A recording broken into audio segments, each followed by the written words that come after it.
So let's do that. Okay.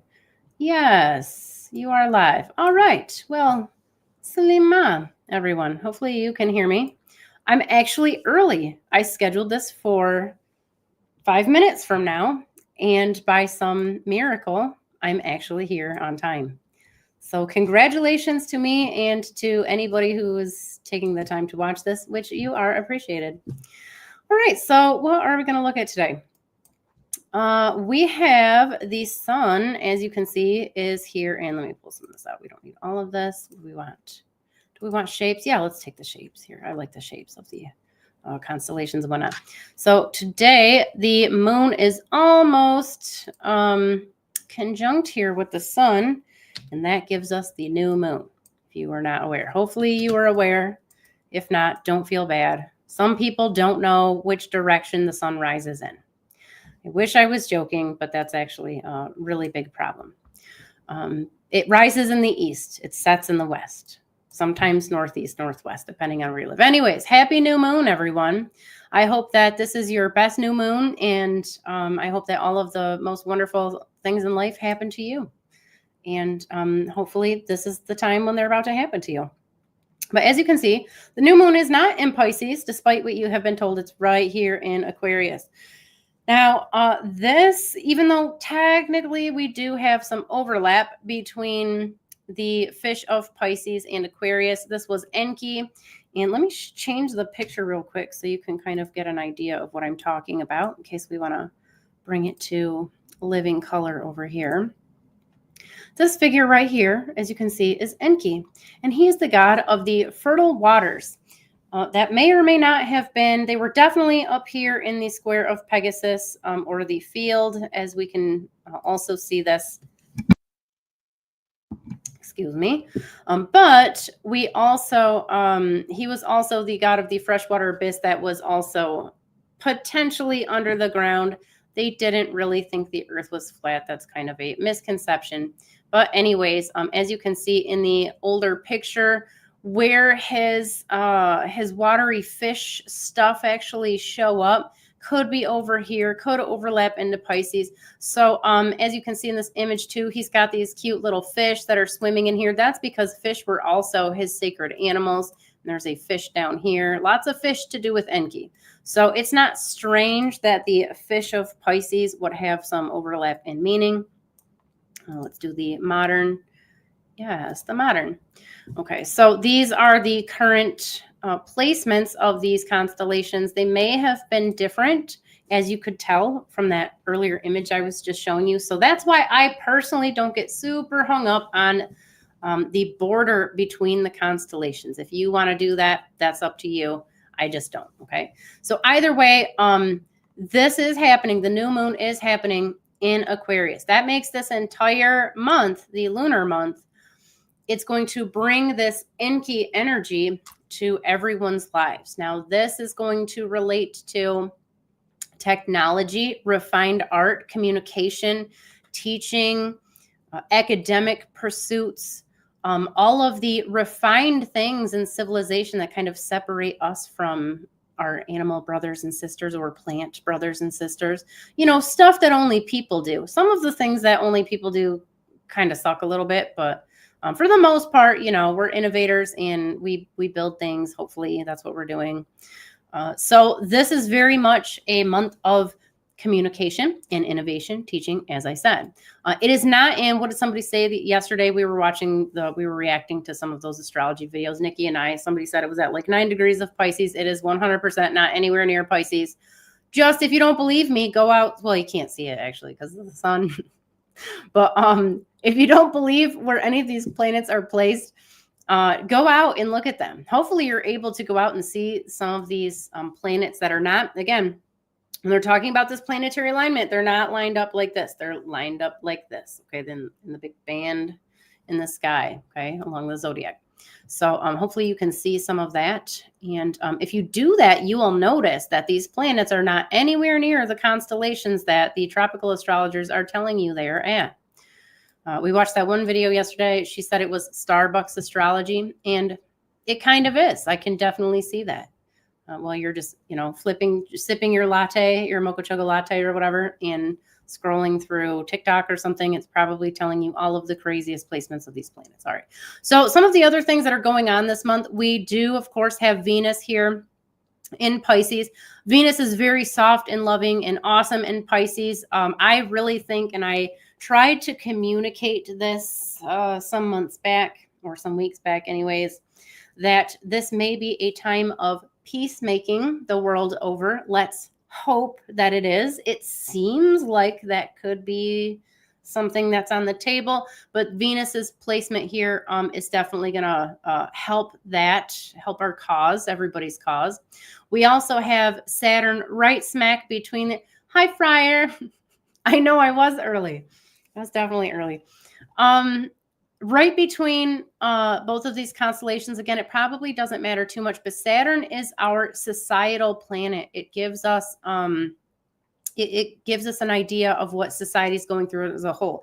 One of the things that we're seeing here is this shift between more technology and going more into the warm, fuzzier parts of life. Okay. The spiritual stuff, bounty, fertility, love, joy, emotional connections, and all of the cool things that are associated with Pisces. Also more spirituality, more spiritual awakening. It's not going to be everybody. Okay. Some of your neighbors are still going to be just, hateful, unhappy, miserable people. And, that's a part of it. But when we look at this forecast, we're looking at all 8 billion people.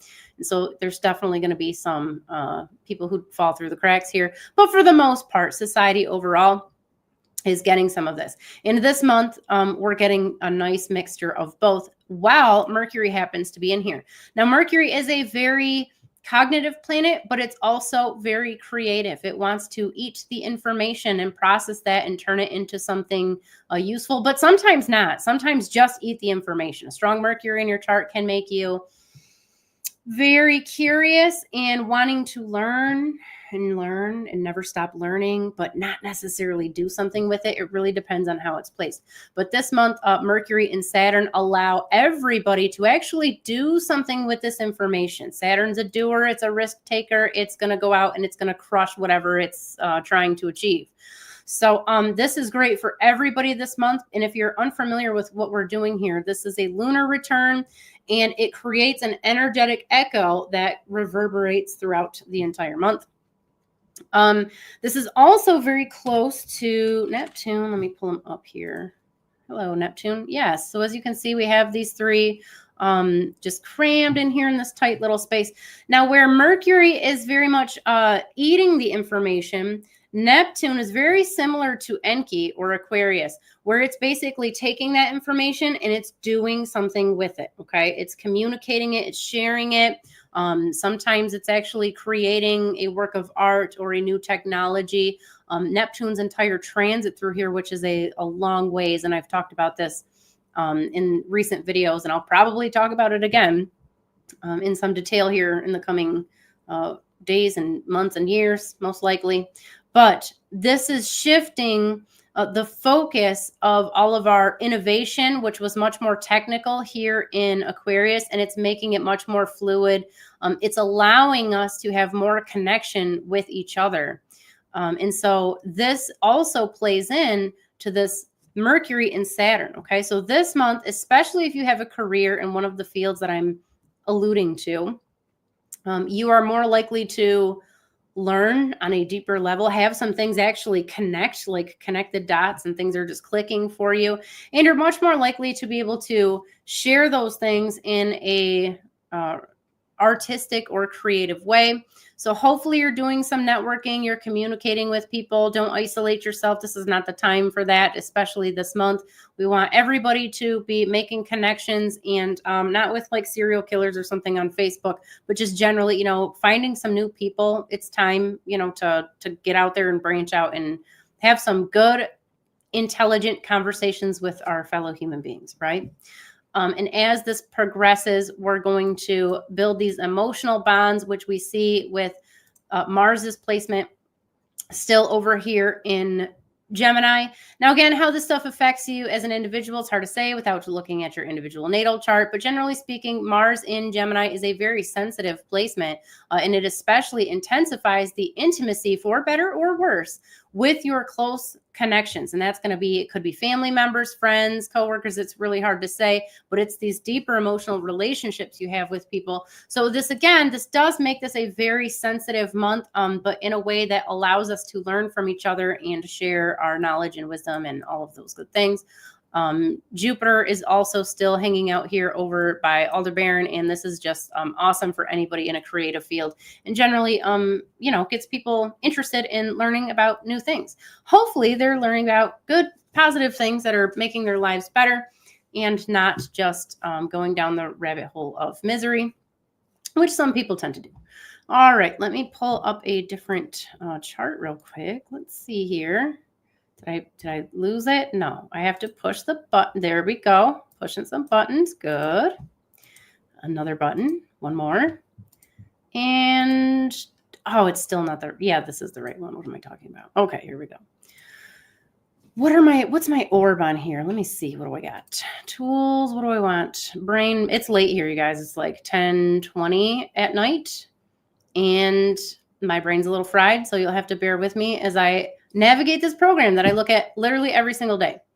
What am I doing? I'm checking my settings. Yes, because I wanted to make sure that I should have like a 9. Let's bump this up to 18%. Last time I was on here, I was talking about, I have a very tight orb when I do these, and sometimes you don't see the aspects. So today I'm just going to leave these aspects in so that we can see some of them. I don't know if that's helpful for people or not, but I'm also going to pull out the planets or just okay, try again.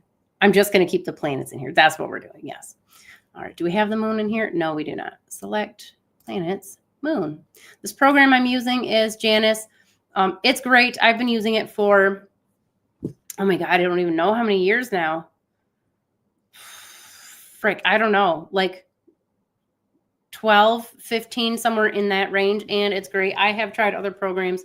I just didn't like them. So, I guess that's personal for everybody. You got to use what works for you, but it has all the functionality you could ever want. The charts that, the written reports that it will generate for you are all based on classical astrology. So that's not really what I do with it, but it does have like a ton of different ionamsas. I mean, there's so much that you can do with it. So definitely check it out. It's called Janus, and just Google it and you'll find it. All right. So anyways, what we have here on, what is today? Today is the 27th. Okay. So is this the right? Yes, it is. Okay. 27. Yeah. 2025. Okay. So we have a trine, which we had, I believe, the other day, or maybe I just talked about it the other day. We have this trine between Mars and Vesta, and this is going to be, this is a number of days that we're dealing with. It's not just technically today, but while this is happening, we have increased sensitivity to our physical body, which we're going to see down here in Vesta. And it can be chemical sensitivity. It can be energetic, which means that your body is not going to handle neither your body nor your finances, because these two energies are very much intertwined. Neither of them are going to be able to handle stress or negativity or toxicity. So be very careful with your diet right now. Be very careful about the people that you are spending your time with. Now, I know I just got done telling you that this month you want to go out, and I say go out. I mean, you can virtually go out, but you want to interact with some people, make some new connections, share ideas with people. Hopefully you're in a social circle that allows for that. And if you're not, it's time to branch out. Okay. You definitely don't want to isolate yourself. I'm not saying go into an echo chamber where everybody agrees with you. I'm definitely not saying that. But at the same time, you need support, and it's good to bounce ideas off of other people who are open to that type of thing. But if you don't play your cards correctly, this can be stress. This can be very draining on the physical body. And again, this is going to come through stress and negativity and toxicity. So eat clean. If you haven't already, it's the new moon. It's time to detox. The old month is gone. Now it's the new month, and jump on board with that. Okay. We also have the sextile. And again, these are kind of slower moving. We technically could call it a sextile with Jupiter too, or excuse me, Saturn. But it's most precise right now with Mercury between that and Uranus. Now, Uranus, in my experience, is a partnership planet, and this can be partnership in the professional or personal sphere. So while this is going on, again, great time to listen for opportunities with these people, but also like keep an eye out for like real partnerships. If you're looking for a business partnership in particular, this might very well be the time, especially with close proximity to Saturn and with Neptune. This makes it great for networking, your efforts that, you're going out there and you're trying to meet some new people, maybe get some people on board with your projects. You're trying to look for financing, all of that is highly benefited right now. What else do we have? Yeah, we kind of talked about that a little bit. Hold on a second. So over to the 28th, as you can see, the moon moves, and now we have this grand trine with Vesta and Mars, and also obviously, like I just said, the moon. The moon, I don't care what anybody says. The moon is going to make everything it's going to intensify everything. It's going to wake it up, but it's going to do it in a positive way. Okay. I don't know for sure what the modern associate, if you guys know, put it in the comments, because I don't know anymore. I have blessedly forgotten much of this information. I think some of the negative associations with the moon are that it's like moody and there's mood swings and whatnot, which is very strange considering that the moon and the tides are exceptionally predictable and act according to clockwork. So I don't get that aspect. I can maybe see the intuitive side of things, but in Mesopotamia in particular, this was Nanat, and he was pretty much just awesome. And he was also the celestial shepherd. So he would go around and basically keep all the planets and stars in check where they needed to be. So what he's doing when he's interacting with these other planets, he's going in, he's waking them up, he's brightening them. Technically, he's kind of dimming them because he's so bright and wonderful. But he's definitely activating some of these energies. Now, the good news is some of this toxicity starts to go away. The stress between the body and the mind kind of diminishes, and the moon brings in healing benefits. And this is going to make this relationship between these two much more, it's going to be less stress and it's going to be more intimacy, which again is a good thing. Okay. So you can use this in a romantic sense or just, going out and meeting people and forming relationships. Okay. So this is a good thing. And this is especially the most intense tomorrow, but I mean, we're already still feeling some of it. So hopefully you'll get more of that and less of the negative part. When we go into, what are we looking at? Standby. I mean, technically, we already kind of talked about this conjunction. We go to the first. We have now, and again, we're already kind of feeling these things, you guys. My orb, while I did make it a little bit bigger, we've been feeling this for a matter of days, but it's the most intense tomorrow. We have the sun square with Jupiter, and I believe Nikki talked about that, if I'm not mistaken.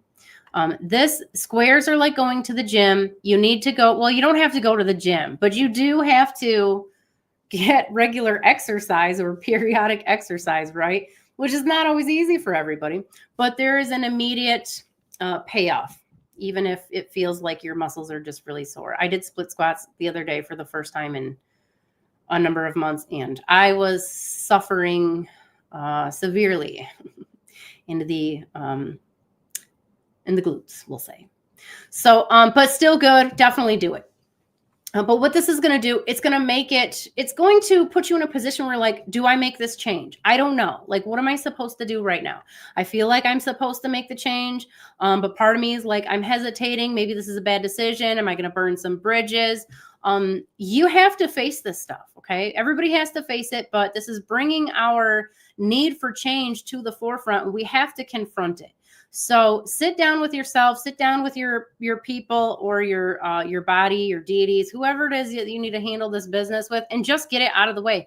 Because if not, it's going to come up in 6 months from now, and you're going to have to deal with it again. So it's actually going to come up before then because of some of these other things going on in here, but like definitely deal with it. Okay. We also have this square now with the Galactic Center and Mercury. And again, this is a pretty quick transit. It's not really that big of a deal. What this is going to do, though, some of that creative energy is going to get in the way. Some of your mind, your curiosity, you're busy, you're eating up all the cool stuff that you're coming across. That in itself is going to get in the way of intuition. It's not really a big deal. It's very quick, but just be prepared for it. So if it was me, and it is technically me because I'm getting all of this writing stuff done right now. Just go down the rabbit hole. Don't worry so much about the intuition. It's going to come back. It's just now's the time maybe to learn some things, okay? But just don't feel bad. If you got to make some big decisions, you're like, oh God, I'm panicking because I feel checked out. I'm not connected to the divine or whatever. It's just temporary. On to the second, we now have a square between the moon and Mars. The moon square here, the moon is square with the sun twice a month. That's what gives us the quarter moons. Moon squares aren't really that big of a deal. But if we are going to see some downside to it, it could intensify what generally becomes stress. So again, either in the physical body or possibly in the relationships. It could be money stress, somewhere along those lines. But the hopefully this trine is kind of mellowing some of that out, we'll say. But it is a possibility. On to the third, we have stuff that we've already been talking about, so nothing new. What did I want to tell you, though? Let me pop back onto the other chart real quick. Let's see. I closed it out. Why did I do that? Well, that's all right. I'll open it back up.